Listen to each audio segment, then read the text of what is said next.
Hello, I am your host Dumont, and for today's Bakugan stuff, I just brought out my red case right here, which contained my personal favorite Bakugan. So I'm gonna do a little show and tell for you guys.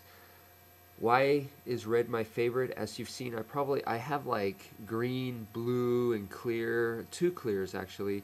So I have different colored cases. Why is red my favorite? I guess because kind of reminds me of blood, maybe? Okay, so here are three Bakugan that I found in the red case, my blood case. Um, Cyranoid, of course. I've always stated that I like Cyranoid very much. And in the cartoon show, I actually like Klaus's character very much. Like I've mentioned before, if I was in the Bakugan show, I would probably be something like Klaus plus Shun. I would be that kind of character. And this one right here, Warriors and Fortress, I've mentioned many times before that they look a lot like characters from a comic book back in the 80s called Kinnikuman, which is muscle over here. And I just did a toy review on it on my channel talking about a muscle toy. So check that out if you haven't. And like I said, these guys, they look. This one is 100% from that toy line that they made this character. And this one, at least to me, just looks like one of the characters. And so these three right here is maybe they're not my most favorite Bakugan ever, or they're not my top favorite at the moment or whatever, but I will always like these three very, very much. They're way high up on the list, and that'll never change. The next two that I found in my blood box right here is Reaper and Gorum, original Gorum. And both of these, they had them in the B1, so these are pretty, I guess they're retro Bakugan. I'm looking at Reaper again, and the design is just fantastic. Lots of good detail. I've talked about these horns right here that they're kind of an illusion because it's really just a top thing right there. But when you look at it like this, when you look at it straight on, it becomes his horn. So it's a nice illusion trick right there. And Gorham right here, I've always said this guy looks like something from Power Rangers, like a Megazord or something. So I've always liked that he looks like like a really good guy. The only thing is his colors, that he's like in this Subterra color that I have here. But if he was red, blue, that kind of color, he would totally look like a superhero, Sentai robot, something like that. And even this right here, this is like a Captain America-ish shield. So to me, this guy screams superhero, and whereas this guy right here just screams villain, and kind of like Darth Vader-esque because Vader's mask looks like a skull, and this guy's right here too is also a European Knight skull looking thing, which is very awesome. So these two I like very, very much. Moving along, I also found this guy right here, Frost, and Excedra, of course, no surprise here. Just looking at Frost right here, his paint apps just wonderful looking. This shiny metallic greenish color right here on the mouth looks fantastic, and the blue, it just goes with him very, very well. Both of these guys are 6 legendary soldier guys. That was a really cool set. That was.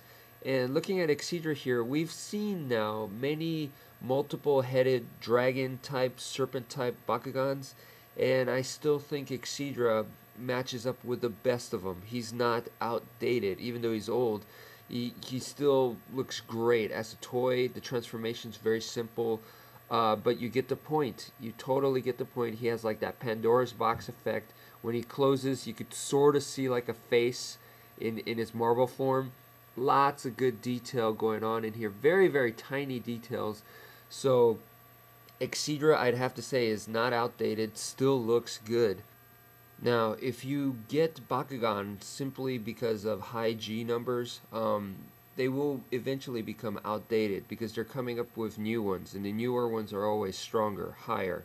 So You know, but if you pick the Bakugans because you like the way they look or you like certain things about the design, then you can't go wrong with that, because, you know, that won't change. At least the reason why you picked it is still there.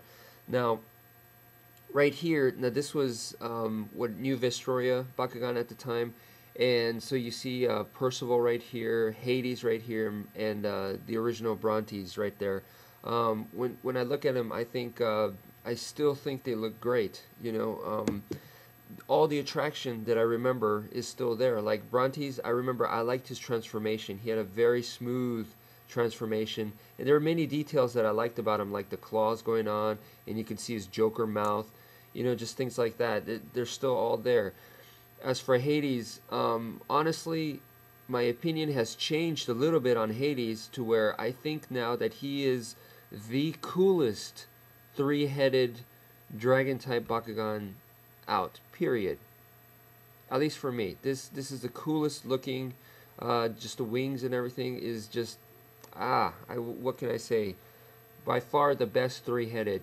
If you don't have this one, I would recommend for you to look for it or to get it before it starts to get even harder, because the older they get, the harder it is, you know, for you to get them. So I definitely recommend Hades. And Percival, you know, this is, if you see my Batman video, this is the one that I chose to represent, or to be Batman. And, you know, he just looks very dark. He looks very good in darkest. This is Batman right here. That's all I have to say. So this was the time when Bakugan was kind of easier to understand when you're trying to buy and collect them. They always came with, like, I guess for each line, for each series, there'd be like 5 different ones that came in special limited edition colors. So as you can see, this is my Brontes in Aqueous Translucent, my Hades in this bronze color, and then of course Percival in this neon green translucent color. So now, I mean, for a while when they came out with the B3, the new B3 ones, I mean, they had so many cool looking ones, which was good, but it kind of messed you up, you know, to the point where you didn't know which one to get, and or you didn't know how many there were going to be. So it was just like too crazy. And then now it seems like they went back to cut back on the limited edition colors. Okay, so this is the newer Bakugan that I have. New for me, my last ones, because I haven't gotten really any of the newer ones. Alright, so anyway, this is my freezer. Okay, no, not that freezer, not the one in the kitchen. So this is freezer right here. You know, love the details, love the manual ability to open. Doesn't Phosphos, oh, he does a what, partial manual, second part opening type thing. No, this guy's fully, you know what I'm talking about, the brain button here, and I love the brain detail. The fact that he could get 4 eyes and stuff like that, it's just really, really cool. And of course, Mystic Eleko, the first and original dice thrower. This one is just so good. The design is so simple that, you know, I still haven't gotten the second dice thrower yet, and I don't know if I will, because I'm so satisfied with Mystic Eleko. I mean, even the name is cool. Eleko is just a name, but Mystic, you put anything on Mystic, it sounds cool, you know.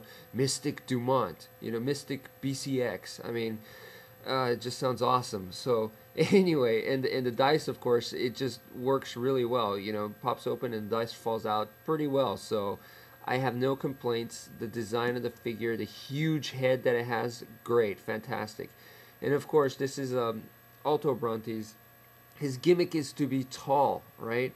But in addition, I've said there's a second hidden addition. I don't know if they planned it, but he does light pipe very, very well. This, I mean, this is shaped like a lens, and in addition, even his small face right here also acts like a lens because it's hollow back there. So, I mean, you put him against the light, he looks beautiful. So, no surprise that I have these 3 here.